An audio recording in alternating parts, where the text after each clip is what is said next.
हल्की सी चूक और पूरा सवाल गया। एक चूक हुई और पूरा सवाल जाता है। और इसीलिए इसमें निगेटिव मार्क नहीं रखा। निगेटिव मार्क इसलिए नहीं रखा कि इसमें पहले मार्क लाके तो दिखाओ, काटेंगे बाद में। इसमें मार्क लाना ही बड़ा मुश्किल हो जाता है, इसलिए निगेटिव मार्क नहीं। इधर तुक्का चलते ही नहीं। Section 3 reasoning type. Reasoning type कोई न्यूमेरिकल प्रॉब्लम नहीं। दो स्टेटमेंट लिखे हुए, दो स्टेटमेंट को ध्यान से पढ़ना है, सही मतलब निकालना है, दोनों में संबंध सोचना है। पहला स्टेटमेंट सही या गलत, दूसरा स्टेटमेंट सही या गलत, पहला और दूसरे स्टेटमेंट में किस तरह से क्या रिलेशनशिप है।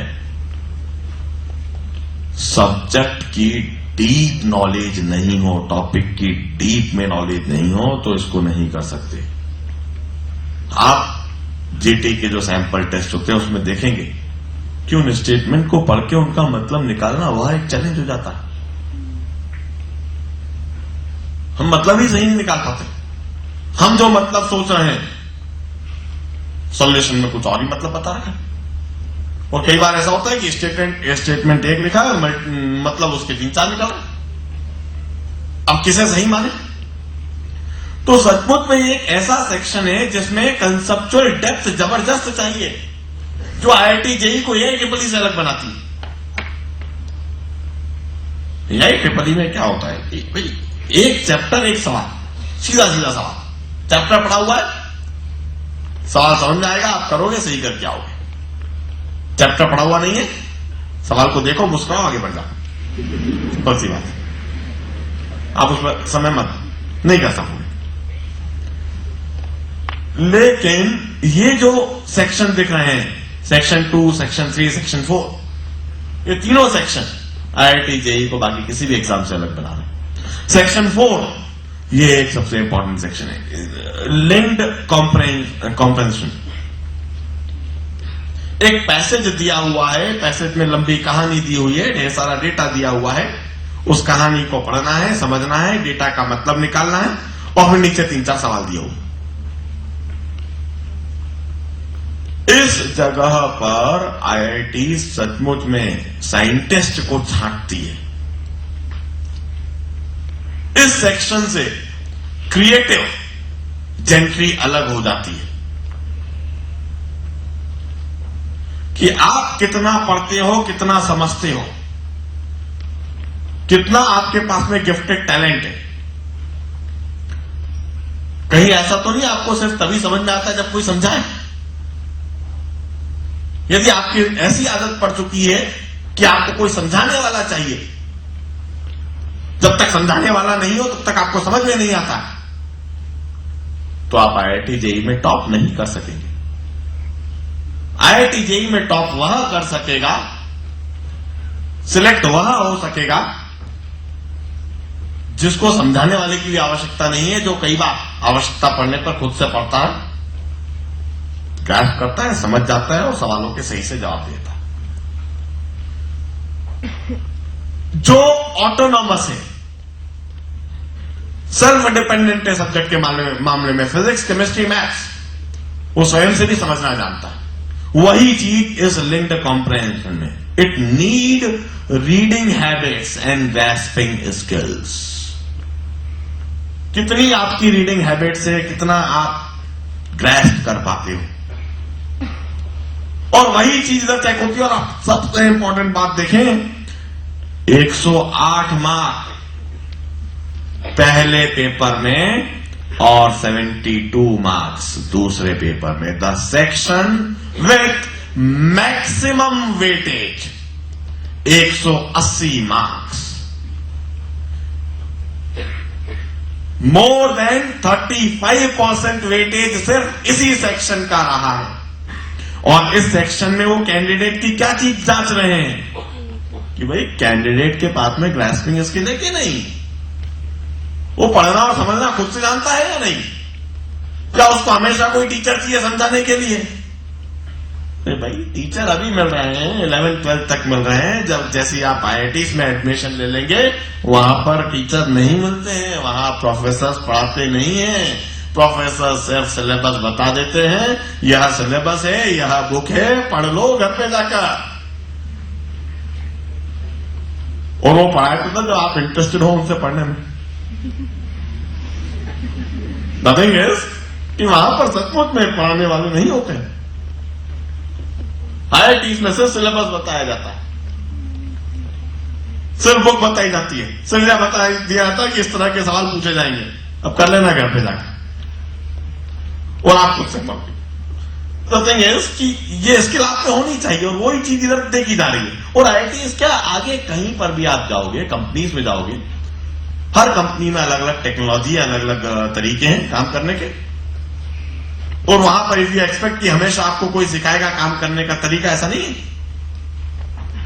आप जब मैनेजर बन जाओगे, समस्याओं को देखोगे, उनका सॉल्यूशन सोचोगे, तो वहां को कोई आपको सॉल्यूशन सिखाने नहीं आएगा, सॉल्यूशन तो आपको सबको सिखाना है। तो यही चीज इस सेक्शन में देखी जा रही है। आप एक बात अच्छी तरह से समझ जाओ, IITs यदि इस तरह का कैरियर देती है, इस तरह का प्रोफाइल देती है, तो हर एक को नहीं देती है। उसको देती है जो लायक हो, जो इन चीज को सीखना जानता हो। और वही चीज हमें प्रूव करनी है कि यह क्वालिटीज हमारे अंदर हैं। हमें इन सेक्शंस को क्रैक करके दिखाना है। खासकर सबसे इंपॉर्टेंट, मैं कहता हूं सबसे मजेदार पोर्शन यही होता है,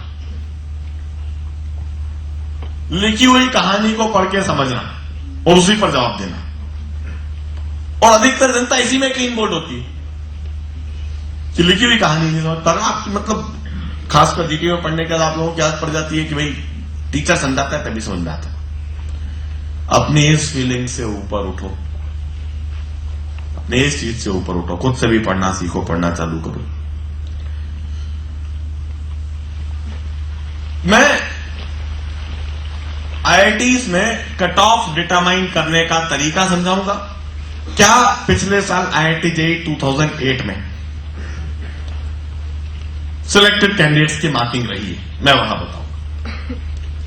देखिए, ऑल्दो 2008 में जो कट ऑफ डिटरमाइन करने का तरीका था वो बड़ा वेग था, बहुत मतलब गलत था। और सचमुच में JEE बोर्ड को यह बात समझ में आ भी गई होगी और इस पर्टिकुलर पैटर्न को वह लोग नेक्स्ट ईयर नहीं रखेंगे, that is for sure, that is a guarantee. लेकिन चूंकि इस बार ब्रोशर में उन्होंने ऐसा सिस्टम डिक्लेयर कर दिया था, इसलिए उन्होंने उस सिस्टम को चेंज नहीं करा। कट ऑफ IITs में एग्रीगेट कट ऑफ तो होता ही है, साथ में इंडिविजुअल सब्जेक्ट कट ऑफ भी होता है। This individual subject cutoff is there so as to ensure कि किसी भी सिलेक्टेड कैंडिडेट के पास सब्सटेंशियल फिजिक्स, केमिस्ट्री, मैथमेटिक्स तीनों ही सब्जेक्ट का नॉलेज हो। कहीं ऐसा ना हो कि कैंडिडेट सिर्फ 2 सब्जेक्ट पढ़ के ही IIT JEE निकाल जाए और तीसरा सब्जेक्ट उसको आता ही ना हो। पिछले 30 सालों में यदि हम IIT JEE का ट्रैक रिकॉर्ड देखें तो कट ऑफ कभी भी 40% से ऊपर नहीं गया और कट ऑफ कभी भी 28% से कम नहीं रहा। कट ऑफ जनरली 33-35% रहता है, जैसा कि 2008 में भी रहा, 33 और 35%। अब 33 और 35% स्कोर करने के एक तरीका यह भी होता है कि हम तो सिर्फ मैथ्स पढ़ लें और मैथ्स में ही पूरा स्कोर कर जाए, या चलिए 2 सब्जेक्ट पढ़ लें, मैथ्स और फिजिक्स पढ़ लें, और मैथ्स और फिजिक्स के द्वारा हम उन दोनों में हमने 70% मार्क्स स्कोर कर लिए और हमारे हो गए एग्रीगेट में 30% मार्क्स और हम सिलेक्ट हो जाए। तो इस चीज को अवॉइड करने के लिए कि कहीं कोई ऐसा कैंडिडेट ना हो जाए सिलेक्ट जिसको एक सब्जेक्ट बिल्कुल नहीं आता और 2 सब्जेक्ट अच्छी तरह आते, वो लोग चाहते हैं कि तीनों ही सब्जेक्ट पर बैलेंस बना रहे। सिलेक्टेड कैंडिडेट को फिजिक्स भी आता हो, केमिस्ट्री भी आता हो और मैथमेटिक्स भी आता हो। इसलिए इंडिविजुअल सब्जेक्ट कट ऑफ रखा जाता है। इंडिविजुअल सब्जेक्ट कट ऑफ निकालने का जो तरीका है, जैसे IIT JEE 2008 में total number of candidate appeared were 3,11,258, लगभग 3 लाख कैंडिडेट IIT JEE में अपीयर करें। इन सभी ने फिजिक्स का पेपर दिया, फिजिक्स का पेपर 1 पेपर 2 इनके मार्क्स को ऐड कर देते हैं। फिजिक्स पोर्शन का पेपर 1 और पेपर 2 इन दोनों पेपर के मार्क्स को ऐड कर देते हैं और सभी के मार्क्स को डिसेंडिंग ऑर्डर में लगाते हैं। सबसे ऊपर उसके मार्क्स जिसको फिजिक्स में हाईएस्ट आए, देन फिजिक्स का रैंक 2, देन फिजिक्स का रैंक 3 एंड सो ऑन। सबसे नीचे वह जिसको फिजिक्स में 0 आए। इस तरीके से हमने सभी कैंडिडेट को के मार्क्स, फिजिक्स के मार्क्स को डिसेंडिंग ऑर्डर में लगा दिया। अब हम क्या करते हैं, ये जो 3 लाख है इसका 80% कर दीजिए, दैट कम्स आउट नियरली 2,40,000 और 2,48,000। 2,48,000 रैंक पर जो कैंडिडेट खड़ा है उसके जितने मार्क्स हैं वही फिजिक्स का इंडिविजुअल सब्जेक्ट कट ऑफ कहलाएगा। यह नियम रखा गया था IIT JEE 2008 में। फिजिक्स के मार्क्स को आपने डिसेंडिंग ऑर्डर में जमा दिया, rank 1, rank 2, rank 3, rank 4, rank 5 and so on.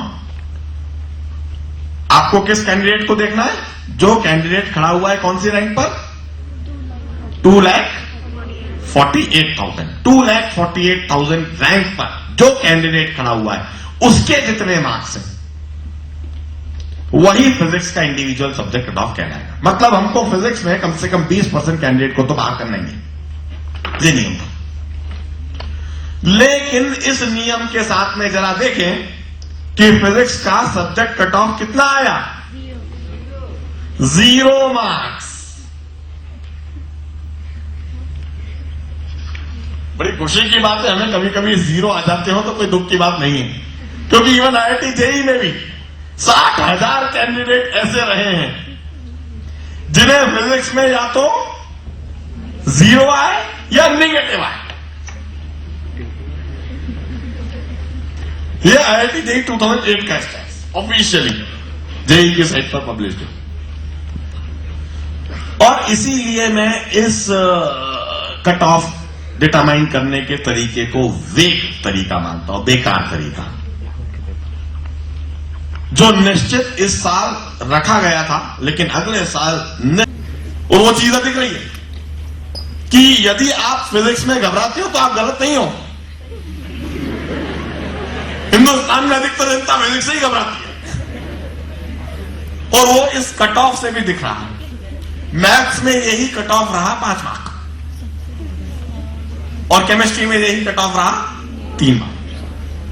और वैसे हम मैथ्स को डिफिकल्ट मानते हैं, केमिस्ट्री को इजी मानते हैं, लेकिन इधर अलग दिख रहा है, इधर मैथ्स इजी दिख रहा है क्योंकि मैथ्स में 5 मार्क से ज्यादा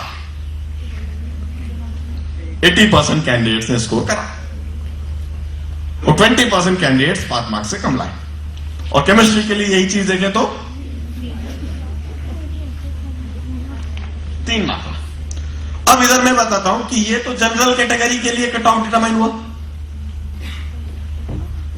रिजर्व्ड कैटेगरी के लिए कट ऑफ चाहे जितना कम नहीं करा जाता है, उनको एक हल्की सी रियायत दे दी जाती है, एक रिलैक्सेशन दे दिया जाता है। IIT JEE 10% रिलैक्सेशन, 10% का रिलैक्सेशन OBC और फिजिकली डिसेबल्ड कैंडिडेट के लिए दिया गया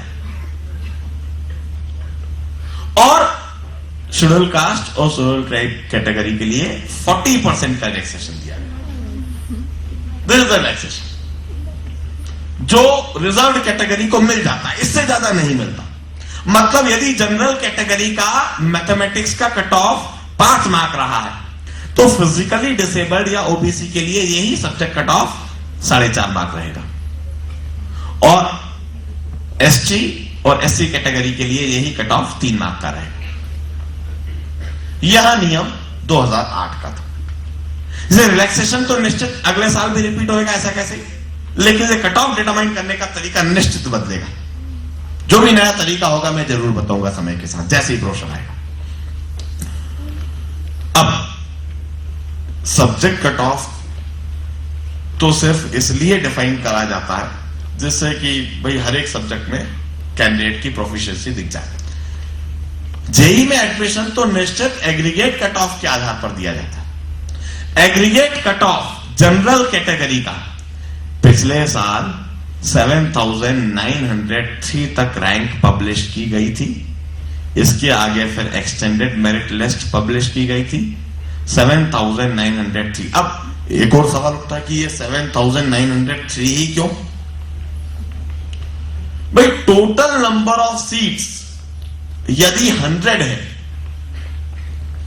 टोटल नंबर ऑफ सीट्स यदि 100 है तो रैंकिंग पब्लिश की जाएगी 115 तक। 15% एडिशनल रैंक पब्लिश की जाती है इन ऑर्डर टू एंश्योर कि सारी सीटें भरा जाए। किसी भी वजह से कैंडिडेट सिलेक्ट होने के बाद भी यदि एडमिशन नहीं लेता है तो सीट्स खाली नहीं रह जाए। कई वजह होती है, कई बार ऐसा होता है कि हम सिलेक्ट हो जाते हैं लेकिन एडमिशन नहीं लेते, various reasons. One of the reason is कि we are not satisfied with the rank, we are not satisfied with our performance, we want to take additional chance, additional year, एक और साल प्रिपेयर करना चाहते हैं, इसलिए हम एक और बार पढ़ना चाहते हैं, ड्रॉप लेना चाहते हैं। इस वजह से आप सिलेक्ट होने के बाद भी अपनी सीट छोड़ देते हो, या फिर आपका किसी दूसरे इंस्टीट्यूट में ज्यादा इंटरेस्ट है, आपको AIEEE की आपकी अच्छी रैंक लग गई, IIT JEE में आपकी 5,000 रैंक लगी और AIEEE में आप 500 में आ गए, वहां पर आपको अच्छा इंस्टीट्यूट मिलता दिख रहा है, या आपका बिट्स पिलानी में कंप्यूटर साइंस मिल रहा है, तो इस वजह से आप IITs में जो रैंक है उसको छोड़ते हो। इस तरह से जो ड्रॉप आउट्स होते हैं, जो सिलेक्ट होने के बाद भी IITs में एडमिशन नहीं लेते हैं, सिर्फ इस वजह से वो 15% एडिशनल रैंक पब्लिश करते हैं जिससे सारी सीटें भर जाए। 7,900 रैंक इस तरह से डिक्लेयर की गई, और यह 7,900 रैंक पर जो कैंडिडेट था, general candidate, he scored 172 marks out of the total of 489 marks. 489 marks में से 172 मार्क्स एक सिलेक्टेड कैंडिडेट ने, जो 7,903 रैंक पर था, ये स्कोर्ड। इट्स 35%। IIT JEE 2008 का कट ऑफ 35% रहा। OBC कैंडिडेट के लिए 10% का रिलैक्सेशन जरूर दिया गया था, लेकिन उस 10% रिलैक्सेशन को अप्लाई करने की आवश्यकता नहीं रही, क्योंकि सारी सीटें 172 मार्क्स तक ही पैक हो गई। OBC कैंडिडेट को 10% का भी जो रिलैक्सेशन दिया जा सकता था वो देने की आवश्यकता नहीं पड़ी। मतलब OBC candidates, general candidates similar IQ level के पाए गए, उनके IQ लेवल में कोई डिफरेंस ऑब्जर्व नहीं हुआ। और निश्चित ये स्टैटिस्टिक्स इस बात को बिल्कुल साफ क्लियर कर दे रहा है। फिजिकली डिसेबल्ड के लिए 10% का छूट दी गई थी, 10% की रियायत दी गई थी, 172 मार्क्स, इसका 10% कम कर दीजिए, 17.2 कम कर दीजिए, 172 में से 17.2 घटा दीजिए, सब्सट्रैक्ट कर दीजिए और आपको मिल जाएंगे 154.8।